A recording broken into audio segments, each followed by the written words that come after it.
Dengar? Kan Zoom gue, Zoom apa? Eh, Aduh, kok kepencet? Aduh. Ya, bismillahirrahmanirrahim. Assalamualaikum warahmatullahi wabarakatuh. Alhamdulillah rabbil alamin. Alhamdulillah rabbil alamin. Wa bihi nasta'in wa ala umuri dunya waddin. Wassalatu wassalamu ala asyrafil anbiya'i wal mursalin sayyidina maulana Muhammadin wa ala alihi wa ashabihi ajma'in. Amma ba'd. Pertama-tama, marilah kita panjatkan puja puji syukur kehadirat Allah Subhanahu wa taala, di mana atas nikmatnya, nikmat sempat, nikmat iman, nikmat waktu senggang, sehingga kita semua dapat berkumpul via online pada malam hari ini. Kemudian selawat serta salam semoga selalu tercurahkan kehadirat baginda agung Nabi Muhammad Sallallahu Alaihi Wasallam. Semoga kita semuanya kelak termasuk ke dalam umatnya yang berhak mendapat syafaatnya di yaumil qiyamah. Amin ya rabbal alamin. Amma ba'd, ya. Jadi sebelum kita mulai ngaji pada malam hari ini, seperti biasa, kita awali terlebih dahulu dengan membaca Ummul Kitab Al-Fatihah. Kita niatkan untuk leluhur kita semuanya, kemudian guru-guru kita semuanya, dan gurunya guru-guru kita semuanya, kemudian keluarga besar kita, serta muallif dari atau penulis dari kitab Tadhib ini. Binniyatil ridhaillah wa li syafaati Rasulillah. Wa inna ala man asala fa nasala fi mithli hadzal majlis. Al-Fatihah. أعوذ بالله من الشيطان الرجيم. Amin ya rabbal alamin. Ya, baik. Melanjutkan yang terakhir kemarin, kita kemarin sudah sampai pembagian air ya. Air sudah, kita sudah membaca air dibagi menjadi empat. Jadi kemarin kita sudah sampai di pembagian air menjadi empat. Sini ya gambar ya. Nah, kita sampai sini kalau nggak salah ya, Kumal Miyah itu. Kemudian, tapi kita baru membaca matannya saja, atau baru membaca yang di atas garis itu. Sehingga kita belum membaca syarahnya, atau belum membaca footnote-nya yang isinya dalil-dalilnya, kalau nggak salah ya. Jadi kemarin review sedikit terkait apa yang sudah kita baca kemarin, kita bahas kemarin, yaitu bahwasanya air itu yang boleh digunakan untuk bersuci itu ada tujuh. Ada tujuh macam, yaitu ada air langit atau air hujan, air langit, air hujan atau air hujan ya. Terus ada air laut, ada air sungai, air sumur, ada mata air, ada air salju, dan juga air dingin. Nah, kemudian klasifikasi yang lainnya lagi itu adalah air dibagi menjadi empat ya. Jadi ada air yang suci dan mensucikan, tidak makruh, air yang suci dan mensucikan tetapi tidak makruh yang ini. Nah, yaitu adalah air mutlak, air ya pokoknya air mutlak tuh ya air gitu, agar air. Kemudian yang kedua itu ada tohirun mutohirun makruh. Jadi suci mensucikan, itu ya makruh, tapi makruh. Makruh bukan berarti nggak boleh ya. Rondo tidak direkomendasikan, tidak recommended lah. Gitu. Ini yang kedua di sini, ini kedua. Nah, yang ketiga itu ada tohirun ghairu mutohirin. Jadi air yang suci tapi tidak mensucikan. Ini yang ketiga di sini. Yaitu adalah air musta'mal. Jadi air yang musta'mal. Wal mutaghayyiru bima khalatahu minat tahirat. Jadi air musta'mal dan juga segala air yang sudah tercampuri oleh sesuatu yang suci. Air musta'mal itu apa? Air musta'mal itu adalah air bekas yang kita gunakan untuk bersuci, entah untuk berwudu ataupun mandi besar. Jadi air yang memang kita gunakan untuk bersuci. Jadi nanti kalau ada yang nanya, ya terus gimana kalau kita wudhu di bak yang dua kulah, bak gede, terus kita nyiduk pakai tangan kita kan, terus kita raupkan ke muka kita, itu musta'mal apa enggak? Kan udah di tangan dulu baru ke muka. Nah itu enggak musta'mal, karena kita nyiduk, apa nyiduk itu lah, mengambil air pakai tangan kita itu niatnya bukan untuk mensucikan tangan, tapi memang untuk mengambil, ditaruh ke muka, dibasuhkan ke muka. Jadi musta'mal itu adalah air bekas yang kita gunakan untuk bersuci. Jadi kalau air yang tidak kita gunakan untuk bersuci ya nggak apa-apa. Kemudian yang selanjutnya itu adalah al-mutaghayyir. Yang suci tidak mensucikan itu adalah air yang sudah berubah wujudnya. Nah, contohnya kemarin saya contohkan itu ada air teh gitu kan. Air teh itu suci. Suci itu maksudnya konsekuensinya ya nek kena baju kita terus kita gunakan untuk sholat nggak apa-apa. Nggak perlu kita bersihkan. Tapi nggak bisa untuk tidak bisa mensucikan. Maksudnya adalah ya itu suci. Tapi kalau kita wudhu pakai air teh ya nggak sah. Kita wudhu pakai air kopi ya nggak sah seperti itu. Cuma itu airnya suci. Nah, kemudian yang keempat itu adalah ma'un najisun. Jadi air najis, air yang najis. Namanya najis yaitu berarti ya tidak bisa kita gunakan untuk bersuci. Dan kena baju, kalau kena badan kita atau bagian kita dan kita hendak melaksanakan ibadah, maka kita harus menghilangkan terlebih dahulu cairan najis tersebut. Nah, itu adalah apa yang air najis itu adalah wahwa alladzi halat fihi najasatun. Yaitu adalah air yang terkena tercampuri oleh najis seperti itu. Wahwa dunal kullataini dan air tersebut kurang dari 2 kullah. Aukana kullataini fataghayyara atau lebih atau sudah 2 kullah tapi berubah salah satu sifatnya. Nanti akan kita bahas lebih lanjut. Oke, kita membaca dulu dalil-dalilnya ya karena ini kitab apa? Taghib sekali lagi itu adalah kitab yang basisnya itu adalah apa? Yang basisnya itu adalah kitab fikih yaitu Fathul Qorib matan Abu Syuja yang kemudian dikasih dalil lah, didalili, dicarikan dalilnya seperti itu. Dalilnya yang dari apa namanya? Dalilnya yang dari Al-Qur'an maupun dari hadis. Jadi kalau di sini eh, apa ya? Jadi belajar sedikit seperti kemarin di Muqaddimah saya mengatakan dengan belajar tadhib ini kita belajar sedikit bagaimana sebuah hukum itu diproduksi lah. Jadi kita belajar sedikit usul fikih, dikit-dikit usul fikih.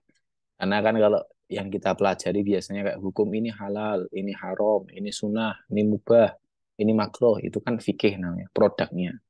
Jadi fikih itu produknya. Tapi kalau proses untuk menghasilkan produknya, itu istilahnya usul fikih.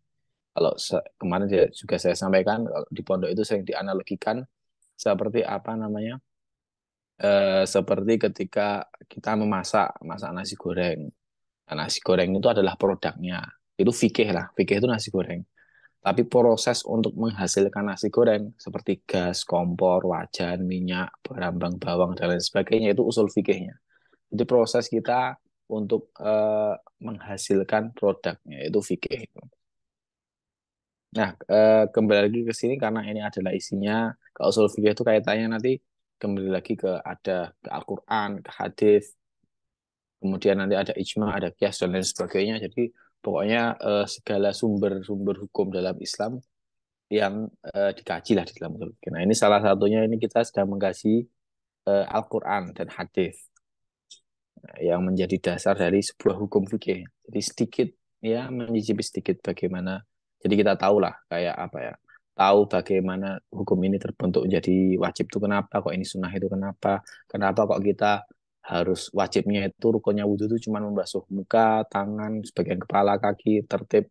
Kenapa kok kumur itu nggak wajib, cuma sunnah dan sebagainya itu nanti akan ada pembahasannya sendiri dan ada dalilnya. Jadi kita tahulah sehingga ketika kita melaksanakan ibadah tersebut, melaksanakan kegiatan tersebut, kita ya ketika tahu dalilnya, tahu alasannya, kita semakin yakin lah dengan apa yang kita lakukan. Baik, kita mulai dari yang ini. Ini kayaknya udah ya. Kita kayaknya udah baca yang air. Kayaknya kita masuk ke yang ini dah musyamas berarti.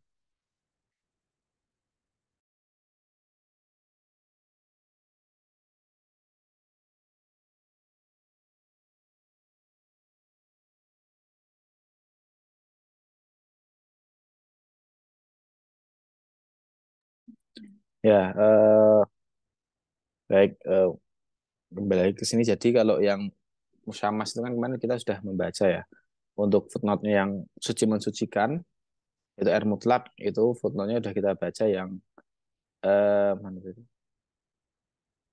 Wal aslu fi dhuhuriyatil ma'il mutlak, itu yang bawah ini. Jadi yang dari sini ini kita kemarin sudah baca yang kasusnya itu terus nyambung ke sini ya. Nah, yang kasusnya itu adalah ada orang Arab Badui yang kencing di pojokan masjid seperti itu. Kemudian kanjeng Nabi ketika itu kan para sahabat melihat orang Badui itu terus do manggel ya pada selah. Aneh-aneh ini gimana tuh orang ini tempat ibadah kok digunakan untuk kencing dan sebagainya seperti itu.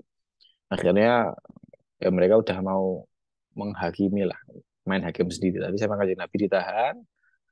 Tunggu dulu, biarkan dia menyelesaikan hajatnya dan seterusnya. Seperti itu. Kemudian kanjeng Nabi setelah dia selesai, setelah pergi, kanjeng Nabi menyuruh untuk menuangkan seember air seperti itu untuk mensucikan tempatnya. Jadi itu dalilnya ya kemarin. Kemudian yang kedua itu, nah kita masuk ke air yang suci mensucikan tapi makruh, yaitu air musyammas. Nah, air musyammas. Air musyammas itu apa? Nanti ada di pengertian di bawahnya. Jadi di sini air musyammas itu apa? Air musyammas itu ada al-musakhon. Al-musakhonu fi ina'in min ma'dinin biharri syamsi. Jadi musakhon itu air yang dihangatkan. Jadi kalau dalam bahasa Arab itu kan heater, water heater, penghangat air itu kan bahasa Arabnya kan sakhonah. Jadi sakhonah istilahnya. Jadi penghangat air, water heater itu sakhonah. Makanya ini musakhon itu adalah air yang dihangatkan. Di al-musakhon, musyamas itu kan air yang kena matahari. Jadi adalah air yang eh, menjadi hangat, menjadi panas. Fi ina'in min ma'dinin. Di dalam sebuah wadah yang terbuat dari ma'din. Ma'din itu logam yang terbuat dari logam bihar syamsi sebab panas matahari. Jadi panasnya itu bukan digodok, bukan direbus, akan tetapi panasnya itu sebab terkena cahaya matahari. Jadi musyamas itu adalah air yang terkena air yang ada di dalam wadah dari logam dan terkena langsung oleh sinar matahari seperti itu. Itu namanya air musyamas. Nah, jadi kalau kenapa kok ada air musyamas ya karena kembali lagi konteksnya ini kan dulu ketika zaman dulu Islam kan muncul di ya kita anggap munculnya di negara Arab yang pada saat itu padang pasir semua dan akses kepada air itu tidak semudah di negara-negara seperti Indonesia dan lain sebagainya. Sehingga mereka menyimpan ada yang menyimpan air lah. Ada kalanya menyimpan di gentong dan lain-lain, ada juga yang menyimpannya itu di wadah yang dari logam itu tadi. Dan ditaruhnya di luar dan kita tahu di padang pasir kan ya, panasnya ngentang-ngentang. Maksudnya panasnya itu ya beda sama panas ini lah. Tapi kalau dingin, dinginnya pol. Makanya kan ada hadis, kalau itu kan ada hadis yang menceritakan bahwasanya ada sahabat, pada saat itu sahabat itu junub, ya kan? Posisi junub. Kemudian dia ngomong ke sahabat tuh, aku junub ini gimana nih, aku mandi besarnya gimana, ini dingin banget ya posisinya sekarang, kayak gitulah kurang lebih ya. Atau kurang lebih seperti itu, kemudian sahabatnya itu menjawabnya, udah kamu tetap harus mandi pakai air, kalau enggak ya nanti enggak sah kamu mandi besarnya kayak gitu. Akhirnya tetap dipaksakan pakai air. Akhirnya ya malah sahabatnya itu sakit atau malah meninggal seperti itu. Ya intinya itu untuk menunjukkan bahwasanya kalau di padang pasir itu ketika panas itu bisa panas banget, ketika dingin itu bisa dingin banget. Dan saya dulu ketika di Mesir itu juga ya merasakan hal yang sama. Dulu sempat ketika musim dingin itu bisa menyentuh angka menyentuh 3 derajat apa ya. Tapi itu pagi subuh-subuh gitu. Sebelum subuh lah itu 3 derajat. Baru subuh menjelang pagi-pagi itu mungkin 7 8 sampai 10 derajat lah. Nah, siang mungkin udah 16 derajat. Kalau pas musim dinginnya, puncak-puncaknya itu kayak gitu. Nah, tapi kalau musim panas itu bisa bertolak belakang 180 derajat. Yang tadinya musim dingin bisa segitu, musim panas itu bisa sampai hampir 40-an lah, bisa sampai 40. Kalau nggak 40 ya mungkin 38 ke 9 sampai 40. Ada di beberapa tempat di Mesir yang kalau di berita itu sampai 40 sekian gitu. Tapi nggak nyampe 50 sih. Tapi yo panas banget ya kayak gitu. Di Indonesia aja yang 30-an itu aja udah panas kayak gini, di sana ya lebih ya. Jadi seperti itu. Jadi menggambarkan kenapa kok bisa ada ini, jadi biar apa ya? Mendekatkan pemahaman kenapa kok bisa ada wadah yang bisa anget ke gara matahari ya kayak gitu. Ya karena saking panasnya di Indonesia aja bisa jadi kayak gitu ya. Jadi seperti itu. Nah, kemudian Kita lanjutkan. Wa karahatuhu lima qila min annahu yusabbibu maradul barasi aw yaziduhu. Jadi, kenapa kok dimakruhkan? Kenapa kok hukumnya itu makruh? Karena yang namanya air musyammas itu dikatakan bisa menyebabkan penyakit baros. Baros itu ya penyakit kulit lah. Aw yaziduhu atau yang lainnya atau yang lebih parah seperti itu. Jadi ya mungkin paling gampangnya seperti inilah. Kenapa kok air musyammas itu makruh? Karena air panas. Karena namanya air panas, kena kulit kan yo ada efek sampingnya loh. Masuk ya bisa jadi luka atau bagaimana dan mungkin ada reaksi kimia apa yang dibalik logam yang dipanaskan dengan matahari atau bagaimana tidak tahu. Tapi itu ada makro. Jadi nggak pasti, tapi cuman ada potensi di mana itu bisa menimbulkan penyakit. Meskipun nggak pasti ya, tidak dipastikan, tapi ada potensi.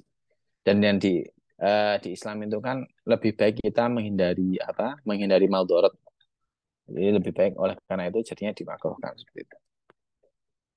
Ya sama kasusnya kayak kayak hukum rokok ya. Hukum rokok itu kan nggak diharamkan ya, nggak sampai diharamkan. Kalau boleh cuma makruh. Karena itu tadi, karena ada potensi dia itu mengganggu kesehatan kita, menyebabkan berpengaruh terhadap kesehatan kita. Ya meskipun ya nggak sampai menyebabkan kematian, cuman kan mengganggu kesehatan kita seperti itu. Karena kalau misalnya diharamkan, itu nanti konsekuensinya banyak gitu lah. Kembali lagi ke sini, walayakunu makruhan illa idza ustu'mila fil badani wa kana fi qadrin harin kal hijazi. Dan kemakruhannya ini itu dispesifikkan lagi.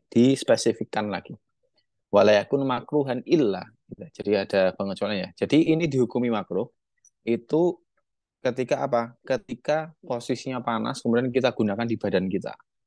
Bahkan fi qadrin harin kal hijaz dan di daerah yang memang panas yaitu di Hijaz. Nah, jadi seperti itu. Kalau di Indonesia gimana? Di Indonesia ya berarti tidak memenuhi syaratnya itu karena Indonesia bukan daerah panas dan ya apa namanya dan tidak ya nek kita ninggal ke wajan ning jopo ya nggak bakal sampai panas banget ya air yang ada di wajan misalnya kita taruh di genteng dan lain sebagainya kayak gitu. Nah, kemudian ini berarti kan ketika ini yang memakruhkan itu kan berarti bisa kita tarik kesimpulan bahwa yang menyebabkan air musyamas itu makruh apa yang menyebabkan itu adalah potensi dia eh, potensinya air tersebut memberi madarat kepada kita, menyakiti diri kita lah.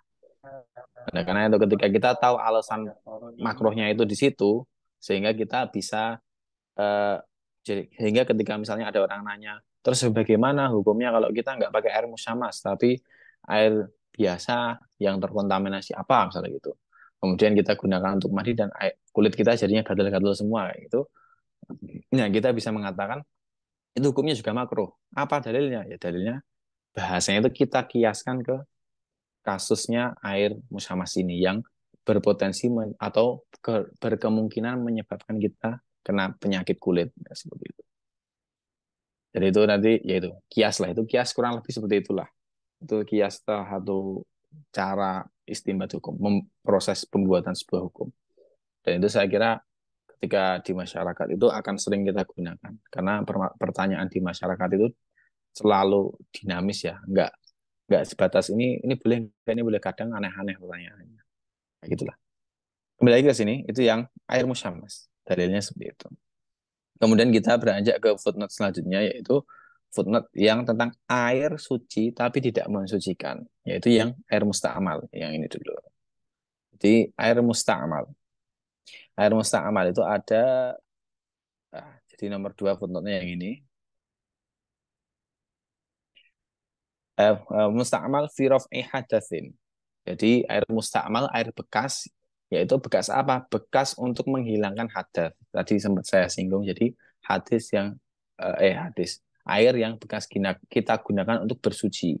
Entah untuk mensucikan diri dari hadas kecil ataupun hadas besar. Wa dalilu kaunihi tahiran marwahu al-Bukhari. Dan dalil yang menunjukkan bahwasanya air musta'mal itu masih suci itu adalah hadis riwayat dari Imam Bukhari. ma rawahu Bukhari, apa yang telah diriwayatkan oleh Imam Bukhari wa Muslimun dan oleh Imam Muslim. An Jabir bin Abdullah, dari Jabir bin Abdullah radhiyallahu anhu qala, beliau berkata, Ja'a Rasulullah, telah datang Rasulullah sallallahu alaihi wasallam, ya'uduni, yaitu kanjeng Nabi datang menjengukku. Wa ana, dan adapun saya, yaitu Jabir bin Abdullah, maridun la'akil.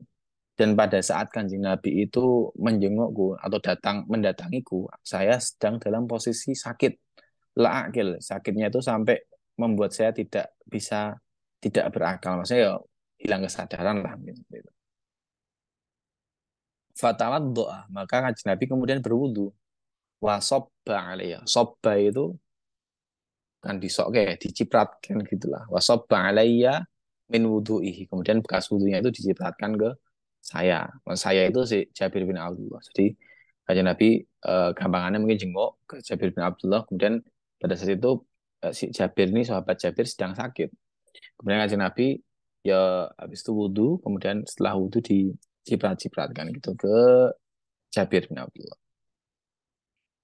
Nah, kemudian itu di bawahnya la'akil. Maksudnya la'akil apa? Yaitu ai fi halatin ghaibubatin min syiddatil maradi. Jadi dalam kondisi yang tidak sadarkan diri lah seperti itu. Karena saking sakitnya, saking berat sakitnya itu sampai membuat nggak sadarkan diri. Nah, maksudnya wudu'uhu itu apa? Wudu'uhu itu al-ma'u alladzi tawaddu'a bihi, yaitu air, maksudnya menyipratkan wudunya apa? Menyipratkan air bekas beliau berwudu seperti itu. Nah, kemudian walau kana ghira dhahirin lam yasubbahu alaihi. Lam yusibbahu alaihi. Kalau misalnya air tersebut tidak suci, ya nggak bakal kanjeng Nabi menyipratkan air bekas wudunya kepada si sahabat itu. Seperti itu. Jadi kanjeng Nabi ibarat itu menunjukkan air itu air itu suci meskipun sudah digunakan untuk berwudu dan lain sebagainya. Nah, wa wa dalilu kaunihi ghairi mudhahin. Nah, jadi itu tadi hadis itu menunjukkan kesucian airnya. Air itu suci. Nah, tapi suci belum tentu bisa digunakan untuk bersuci. Suci belum tentu bisa digunakan untuk berwudu, bersuci. Nah, kemudian apa dalil yang menunjukkan bahwasanya air mustakmal ini itu tidak sah kalau digunakan berwudu atau mandi besar. Jadi tidak boleh digunakan untuk bersuci. Itu adalah ma rawahu Muslimun wa ghairuhu, dan apa yang diriwayatkan oleh Imam Muslim dan lainnya. An Abi Hurairah, dari sahabat Abu Hurairah radhiyallahu anhu, anan Nabi, bahwasanya kanjeng Nabi sallallahu alaihi wasallam qala, beliau bersabda, la yaghtasil ahadukum, janganlah kalian mandi, filma idda ini, di dalam air yang daim, itu air yang tenang, air yang diam, yang menggenang, wahuwa junubun, dan dia dalam keadaan junub. Faqalu, maka mereka bertanya kepada para sahabat itu, bertanya, ya Abu Hurairah, wahai Abu Hurairah, kaifa yaf'al, bagaimana caranya mandi, apa, bagaimana caranya kalau kayak gitu? Qala ya tanawaluhu tanawulan. Jadi diambil secara, ya diciduk satu-satu gitu lah. Jadi dilihat dulu faedah hadisnya apa. Afada al hadithu. Jadi hadis tersebut mengindikasikan apa? Anal ightisala fil ma'i yukhrijuhu an tuhuriyati. Jadi maksudnya bersuci, mandi di dalam air itu mengeluarkannya dari status sucinya. Wa illa lam yanha anhu. Kalau tidak, maka tidak akan dilarang. Maksudnya adalah apa? Maksudnya kenapa hadis itu menunjukkan kalau misalnya air tersebut bisa digunakan untuk bersuci, ya mesti kanjeng Nabi nggak bakal melarang dong, nggak bakal melarang kita untuk apa namanya, nggak bakal melarang kita untuk bersuci menggunakan itu. Tapi faktanya kan dilarang. Jadi menunjukkan itu tidak bisa untuk bersuci. Wa huwa mahmulun 'alal ma'i al-qalil. Dan hadis ini apa namanya, mengandung indikasi juga bahwasanya ini tuh konteksnya dalam hal air yang sedikit. Wa hukmul wudu'i fi hadza hukmul ghusli. Dan hukum wudhu untuk hal ini itu sama seperti hukum mandi. Li'annal ma'na fihi ma wahidun wa huwa raful hadathi.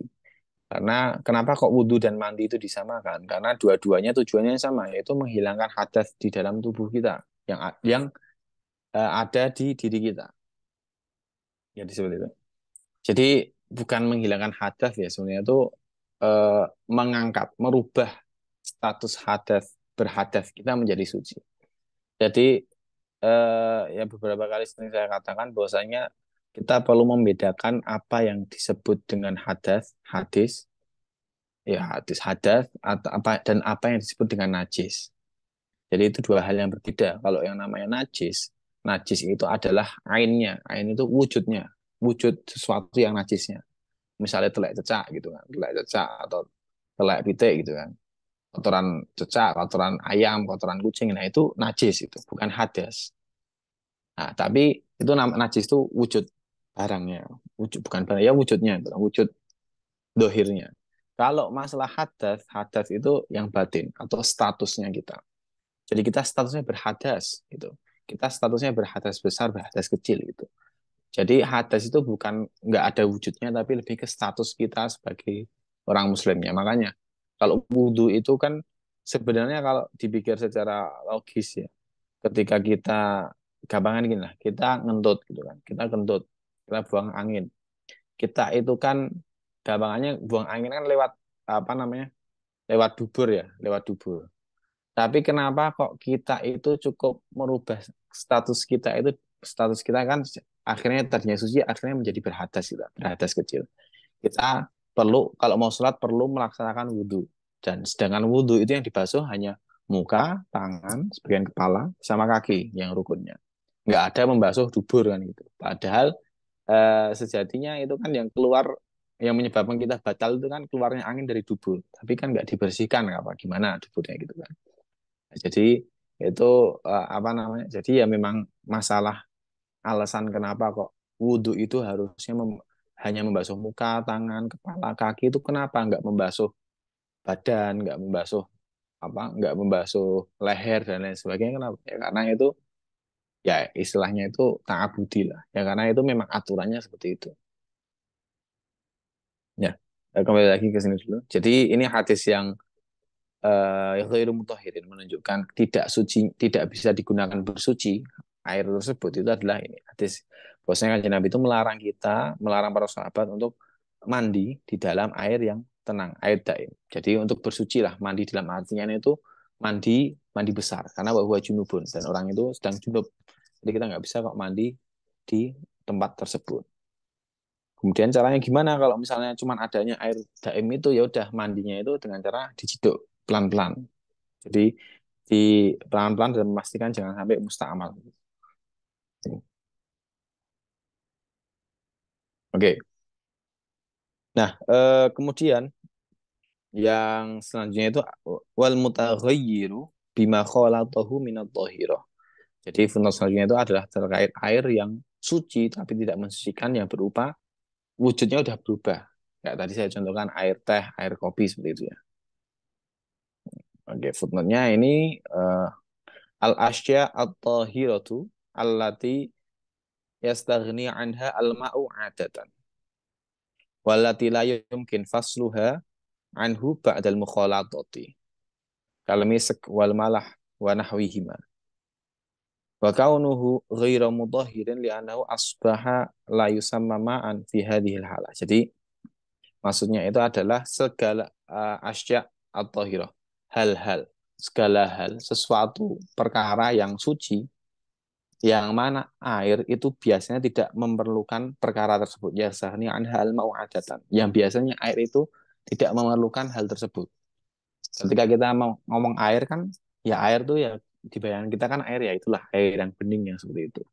Nggak ada kok kita ngomong air itu ya air itu yang ada rasa manisnya, air itu yang apa yang warnanya merah kan nggak kayak gitu. Jadi maksudnya seperti itu. Jadi maksudnya itu adalah bercampur dengan sesuatu yang suci itu sesuatunya ini itu adalah segala sesuatu yang apa namanya segala sesuatu yang biasanya itu nggak ada di air, nggak ada kaitannya sama air.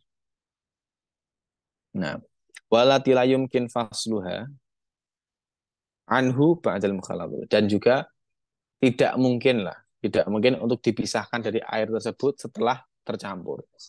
Dipisahkan secara mudah ya. Kalau dipisahkan dengan cara apa, reaksi kimia dan lain-lain itu beda hal. Jadi sulit untuk dipisahkan. Kayak misalnya air teh, kita nyelup ke teh celup seperti itu ya. Di dalam air kan ketika sudah jadi teh kan susah memisahkan antara air yang satu, air mana air dan mana tehnya itu udah susah banget dipisahkan.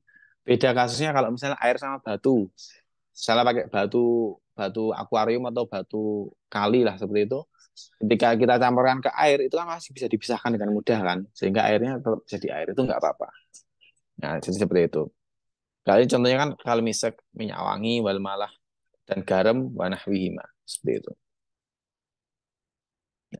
Sehingga nanti di sini biasanya oh ya, dan kenapa kok ini disebut tidak mensucikan? Air tersebut tidak mensucikan karena air tersebut berubah namanya. Yang tadinya namanya air mutlak, air ya, air biasa.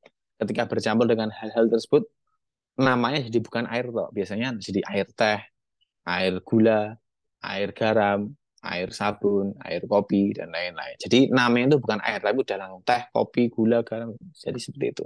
Namanya sudah berubah. Sehingga yaitu suci tapi tidak bisa digunakan untuk bersuci. Seperti itu. Nanti biasanya di sini ada pertanyaan. Sebenarnya. Terus bagaimana hukumnya air yang dicampur dengan kaporit seperti itu? Dengan kaporit. Kaporit kan itu apakah airnya tidak bisa digunakan untuk bersuci?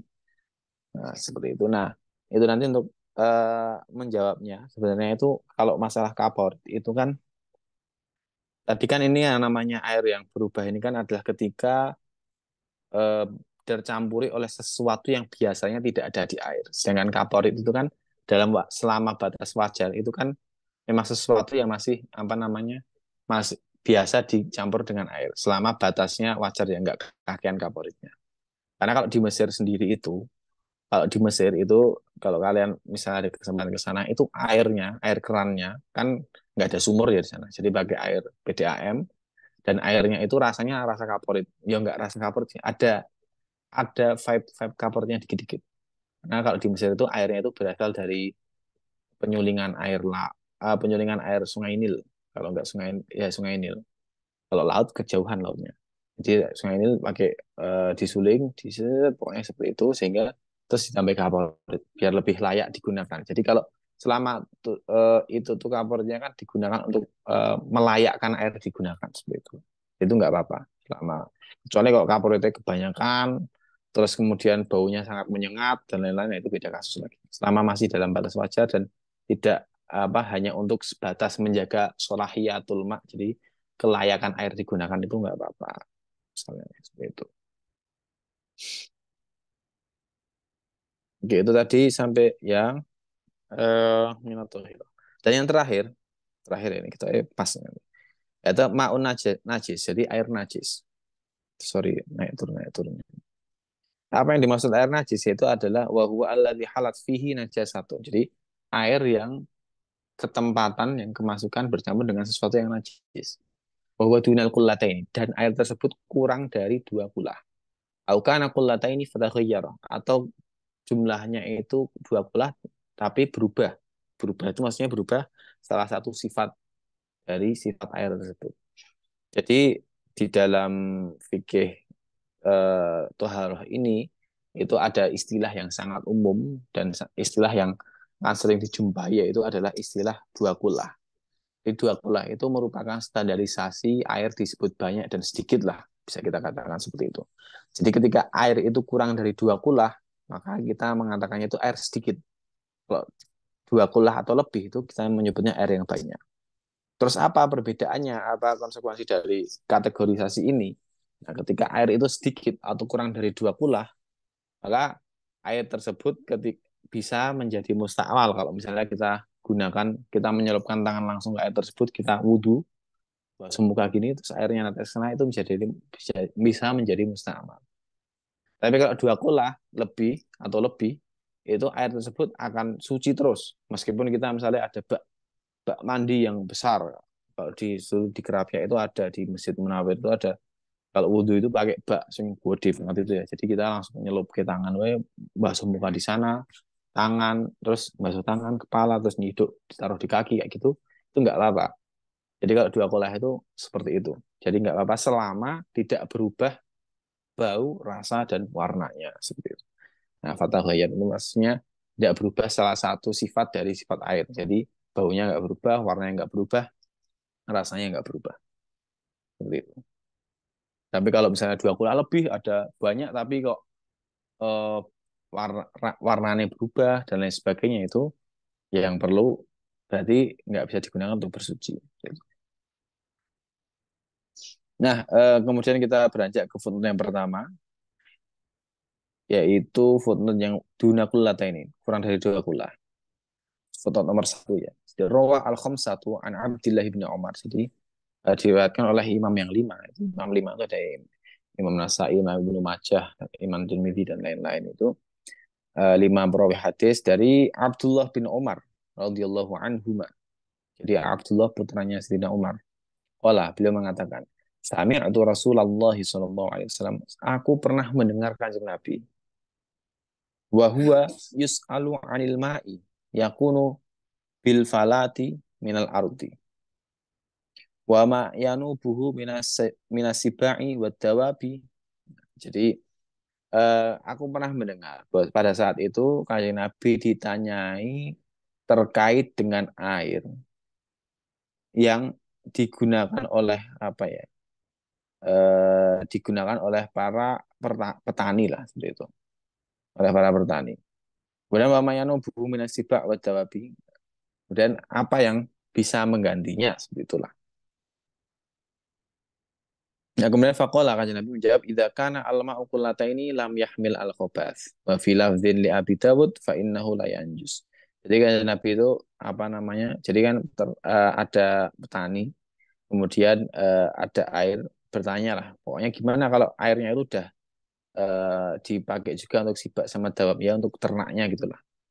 Intinya kan Nabi menjawabnya yang digarisbawahi yang ini idza kana al-ma'u ini lam yahmil al-khubath. Kalau misalnya air tersebut berjumlah atau banyak kulata ini dua kulah, maka lam yahmil al-khubath. Jadi nggak bisa membawa kotoran, maksudnya tidak najis. Atau juga dilafat oleh Imam Rawi lain yaitu fa innahu la yanjus. Air tersebut tidak najis. Seperti itu.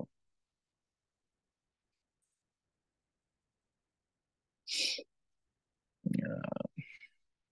Jadi ini kaitannya itu pada saat itu eh, jadi kan ya bahwa yus'alu 'anil ma. Jadi pada saat itu hadis ini tuh menceritakan Haji Nabi ditanyai oleh sahabat tentang air yang ya sahabat aja jangan tanya. Jadi para sahabat bertanya jadi terkait air yang ada di tengah padang pasir itu ya.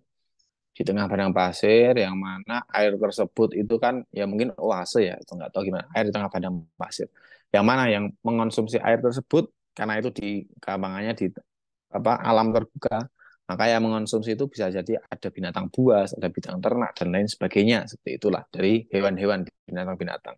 Kemudian para sahabat nanya itu gimana hukumnya air tersebut Kanjeng Nabi seperti itu. Kanjeng Nabi jawabnya ya wis nggak apa-apa selama air tersebut itu dua kula atau lebih itu nggak apa-apa, nggak najis. Nah ini bawahnya ada falah dan sebagainya. Wa mafhumul hadis ini. Hadis ini apa maksud atau substansi dari hadis ini yang berkaitan sama pembahasan ini yaitu annahu idza kana aqalla min kullataini yanjus walau lam yataghayyar. Jadi yang pertama bisa kita pahami bahwasanya air itu kalau kurang dari dua kullah, akol akol itu lebih sedikit kurang dari dua kullah, maka air tersebut akan otomatis najis meskipun tidak berubah. Maksudnya tidak berubah itu tidak berubah salah satu sifatnya. Jadi cuma misalnya air satu ember, ya, air satu ember, kemudian ada apa namanya, misalnya bekas untuk mandi, kemudian misalnya ada binatang yang berendam di sana, nah, berendam di sana, binatang kan reget ya. Kemudian air tersebut menjadi air yang tidak suci lagi karena sedikit atau kurang dari 20 lah. Tapi kalau airnya banyak, ono akeh binatang di sana yang mandi di sana lah atau minum di sana lah dan airnya itu selama airnya nggak berubah salah satu sifatnya itu nggak apa-apa. Jadi kuncinya di situ sih. dua kulah dan kurang dari dua kulah. Wa dalla ala hadzal mafhum. Dan pemahaman ini tadi bahwasanya air yang kurang dari dua kulah itu otomatis najis meskipun nggak berubah, itu ada riwayat yang menguatkan pendapat ini. Itu marwahu Muslim. Jadi apa yang diriwayatkan oleh Imam Muslim an Abi Hurairah radhiyallahu anhu, dari Abu Hurairah anan Nabi sallallahu alaihi wasallam qol, bahwasanya kanjeng Nabi pernah bersabda, idza istayqadha ahadukum min naumihi fala yaghmis yadahu fil ina'i hatta yaghsilaha salasan. Jadi yang menunjukkan bahwasanya barang siapa di antara kalian yang bangun tidur, kemudian fala yaghmis, maka jangan langsung masukkan tangan kalian ke dalam wadah atau bejana. Hatta yaghsilaha salasan, sampai kalian itu mencuci terlebih dahulu tangan kalian. Fa innahu la yadri aina batat yadu. Karena kita nggak tahu tangan kita tuh pas turun yang di bawah. Jadi kita nggak tahu barangkali nanti tangan kita ada najisnya atau bagaimana. Kita nggak tahu kemana karena kita tidur nggak sadar. Sehingga sebagai hati-hati kan Nabi menyuruhnya ya sebelum masukkan ke wadah wadah wadah apa namanya wadah untuk cuci tangan, ya kalian dicuci terlebih dahulu lah, disucikan terlebih dahulu lah, gampangnya seperti itu. Nah ini faqad naha al mustayqidha min naumihi 'anil khamsi khasyata talawuthiyatihi bin najasati ghairal mar'iyati. Jadi kenapa kok orang yang bangun tidur tadi dilarang? Karena ya ditakutkan tercampurnya tangan dengan najis-najis yang tidak kelihatan. Wa ma'lumun anna najasah ghairal mar'iyati la tughayyirul ma'. Dan kita tahu najis-najis yang tidak terlihat oleh mata itu nggak bisa merubah air. Maksudnya tuh ya kita tahu ada najis itu meskipun nggak kelihatan itu kan sebenarnya nggak bisa merubah air ya, karena nggak bisa merubah tiga sifat air, rasa, bau, dan warnanya. Ya kan? Falaula annaha falaula annaha tanjusuhu bimujarradil mulaqati lam yanhahu an dzalika. Kalau misalnya nggak demikian, maksudnya nggak demikian, maka ya kanjeng Nabi nggak bakal melarangnya. Seperti itu. Ini konteksnya air yang sedikit, kurang dari dua kulah. Nah, kemudian terakhir ya, terakhir kita baca footnote yang kedua terakhir. Nanti kalau ada yang mau ditanyakan silahkan. Yaitu yang terakhir itu aukana kullataini fataghayyara, atau misalnya ada dua kulah airnya tapi terus kena najis dan akhirnya airnya berubah. Berubah itu salah satu sifatnya berubah. Nah, footnote-nya ini. Wa daliluhu al-ijma'. Dalilnya itu adalah ijma'. Ijma' itu kesepakatan para ulama. Qala fil majmu' di dalam kitab al-majmu' berkata, qala Ibnul Munzir mengatakan, ajma'u annal ma'a al-qalila au al-katsira, bahwasanya para ulama bersepakat jikalau air tersebut sedikit maupun banyak, idza waqa'at fihi najasatun, kalau kecampuran sama najis, faghayyarat ta'man au launan au rihan, kemudian najis percampuran antara najis dan air tersebut merubah rasanya, warnanya atau baunya, bahwa najisun, maka air tersebut statusnya menjadi najis, mau sedikit ataupun banyak lah seperti itu. Wa amma hadithun, nah, adapun hadis yang mengatakan al-ma'u tahurun la yunajjisuhu syai'un illa ma ghayyara ta'mahu aw rihahu. Nah, adapun hadis yang mengatakan air itu suci, mensucikan, ya tahur itu mensucikan, la yunajjisu syai'un, tidak bisa dinajiskan oleh sesuatu kecuali sesuatu yang bisa merubah rasa ataupun baunya.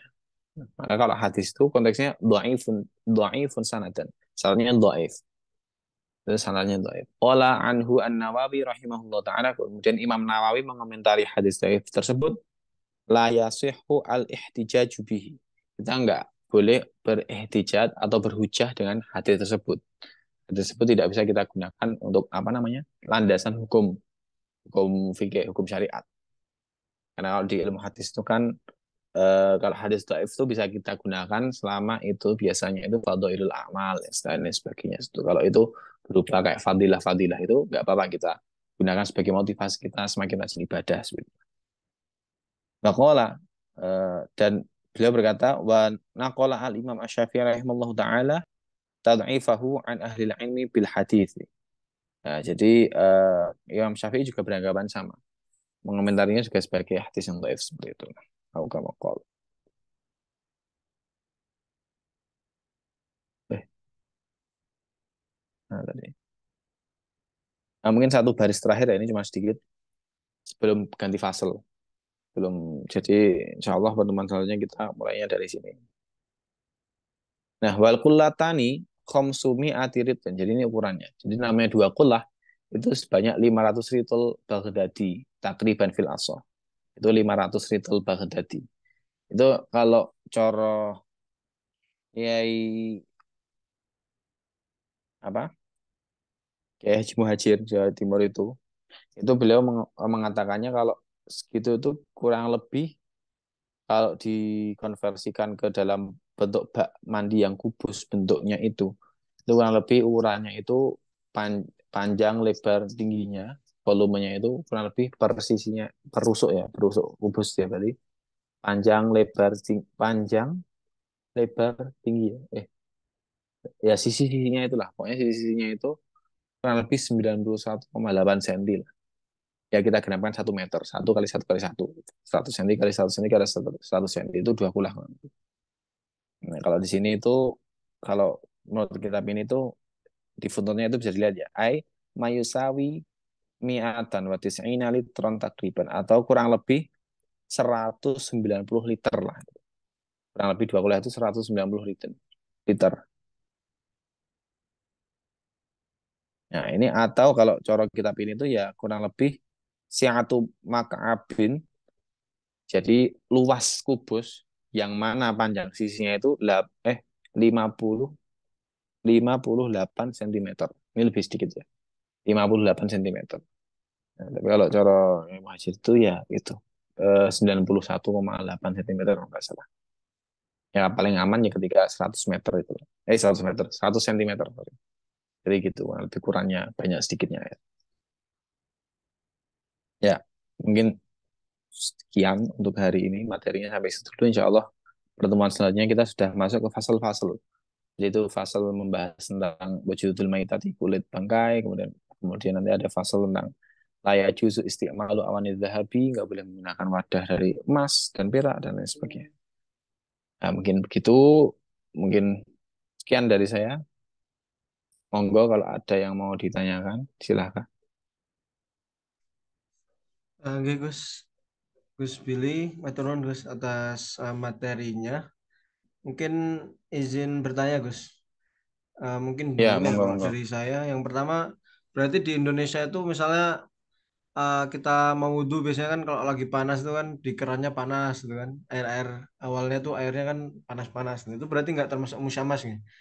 Terus yang Oke. kedua itu eh, yang terkait mau najis tadi ya. Air yang najis. Kalau case-nya tuh kita di kamar mandi SPBU, Gus. Itu kan kadang ada yang pakai ember kecil itu ya. Nah, itu gimana caranya biar kita itu terhindar dari air najis itu. Sedangkan tempat Hmm. embernya itu kecil dan biasanya malah ada yang lebih tinggi klosetnya itu. Seperti itu, Gus. Oke, oke, I see. Ya, jadi ada yang lain? Ya itu saya ya. Jadi tadi yang pertama tentang air apa tadi? Musamas itu ya. Oke, Gus.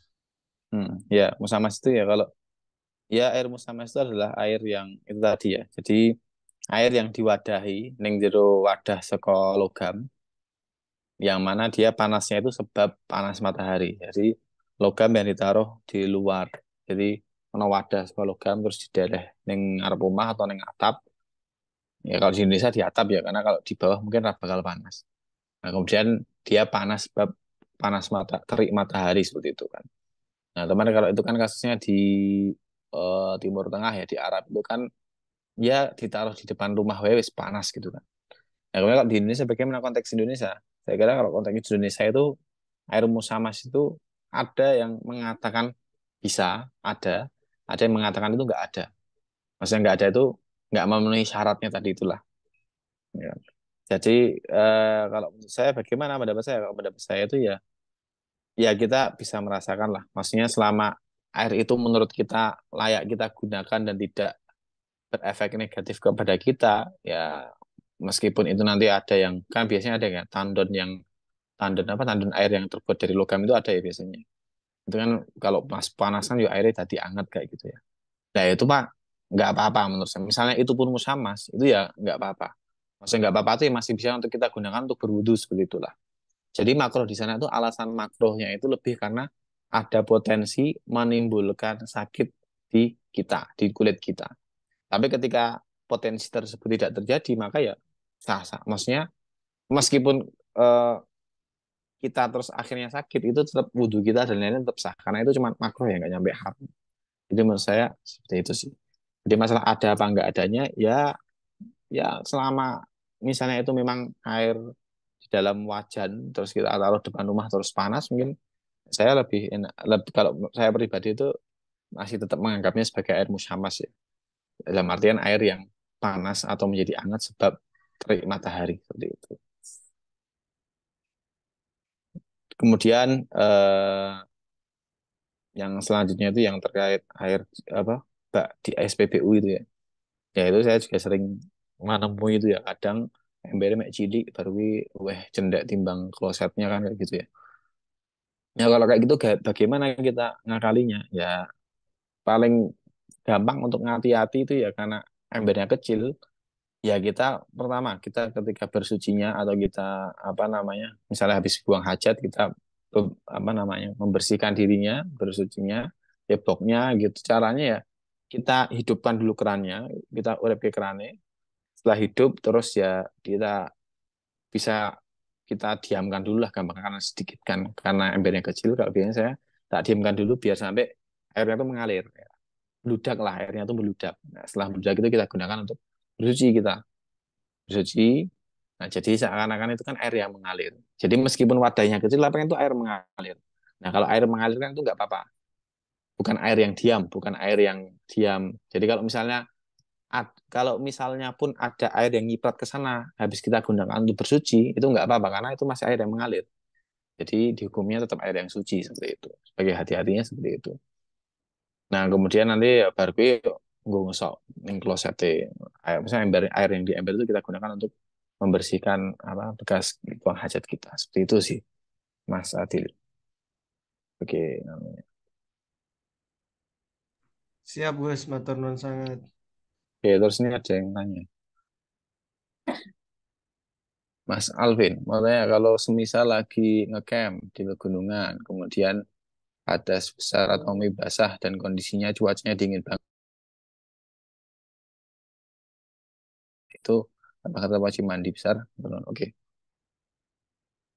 Pertama terkait kasus bukan kasus ya skenario ketika kita sedang naik gunung, kita sedang apa hiking lah naik gunung, biasanya kita kan nggak bisa bawa air akeh-akeh ya, soalnya ngebat body tasnya biasanya.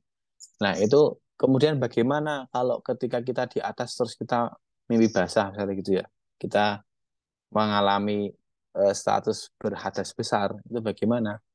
Yang jelas pertama kalau memungkinkan mandi ya mandi. Tapi karena kan kita kalau di atas kan adem banget ya, nggak memungkinkan mandi ya. Ya akhirnya itu kalau misalnya nggak bisa mandi, at least kita itu wudhu aja seperti itu. Wudhu itu sudah bisa menggugurkan kewajiban kita untuk apa namanya mandi besar. Karena tidak memungkinkan situasi dan kondisinya untuk mandi besar, maka cukup kita berwudhu. Nanti kalau misalnya nggak ada air, bagaimana? Ya tayamum aja gitu. Jadi kita tetap harus melakukan pensucian diri lah. Kita tetap harus bersuci meskipun dengan batas minimal. Batas minimal itu ya cuma tayamum toh. Cuman kalau ada air, saya yakin mesti ada air, rakitan 1 gelas. Itu kita gunakan untuk berwudu dan wudunya itu kita niatkan. Kalau niat wudu kan biasanya nawaitul wudu ali rafil hadatsil ashori kan gitu ya. Untuk menghilangkan hadas kecil, kita ganti rafil hadatsil akbari seperti itu. Atau bahasa Indonesia aja, saya niat wudu untuk menghilangkan hadas besar dalam diri saya sebagai pengganti mandi besar seperti itu. Ya, yang penting niat lah dalam hati mau bahasa Indonesia, bahasa Jawa, bahasa Inggris, bahasa Jepang terserah. Yang penting kita niat dalam diri kita, dalam hati kita untuk bahwasanya wudhu itu tuh kita niatkan untuk menghilangkan hadas besar dalam diri kita. Itu nggak apa-apa. Jadi ya itu kalau misalnya nggak memungkinkan mati ya wudhu aja. Dan wudhu itu terkait wudhu dengan air sedikit itu sangat bisa. Jadi saya dulu juga pernah pas di Mesir itu, ya saya pas ngaji Syekh Yusri, tahu Syekh Yusri itu, Syekh Yusri itu ngendikan bahwasanya tuh kita tuh perlu untuk belajar wudhu dengan air yang sedikit, wudhu dengan air yang minim. Ya, beliau itu menerangkan, ya beliau wudhu dengan wudhu dengan air 1 gelas itu sangat bisa, aqua gelas itu sangat bisa. Yang penting kan kalau wudhu itu kan yang penting apa memenuhi apa membasuh setiap rukunnya. Sekali udah cukup kan. Nggak perlu 3 kali, nggak perlu kumur ya nggak perlu kan itu kan. Akhirnya ya udah akhirnya caranya ya kita tuangkan air sedikit ke tangan, kemudian kita basuhkan ke muka sampai rata muka. Kan dikit tok itu kan paling. 1 gelas kan 1 gelas berapa ratus mili itu kan 250 mili. Ya mungkin dikit basuh muka kemudian eh, dikit lagi untuk tangan sampai siku, tangan ini juga sampai siku, diratakan, kemudian sedikit kepala, sebagian kepala, sedikit untuk basuh kaki. Jadi itu sangat bisa kita berwudu dengan air yang minim seperti itu. Nah, sehingga ya memang gitu, karena ya biar nggak menyusahkan lah, karena agama Islam kan tidak ingin menyusahkan umatnya. Jadi kalau kasusnya tadi dan statusnya apa tiba-tiba kita perlu junub, berstatus junub, tiba-tiba mimpi basah gitu di atas gunung, ya udah kita setidaknya mandi, bukan nggak bisa mandi, maka setidaknya kita berwudu aja, berwudu seperti itu. Kita niatnya seperti tadi. Kalau misalnya kemudian setelah itu turun ke bawah terus bisa hirung mantep, aku mau pikir ya kok misalnya nggak seret dalam hati, tapi sebenarnya udah cukup. Cuma kalau misalnya nggak seret, nggak masih was-was, aduh aku mimpi basah kok yang di gunung ratus bi akhirnya ketika sampai rumah terus mandi besar lagi ya nggak apa-apa, tapi dengan wudhu di atas itu sudah mencukupi karena situasi kondisi yang tidak memungkinkan untuk mandi besar itu tadi itu Mas Alvinnya ya. Yes, matur suwun. Oke, oke, ada yang lain? Siap, Gus. Matur nuwun, Gus. Mungkin dari teman-teman lain, apakah ada lagi? Mungkin satu pertanyaan lagi ya, Gus. Ya, Barangkali ada.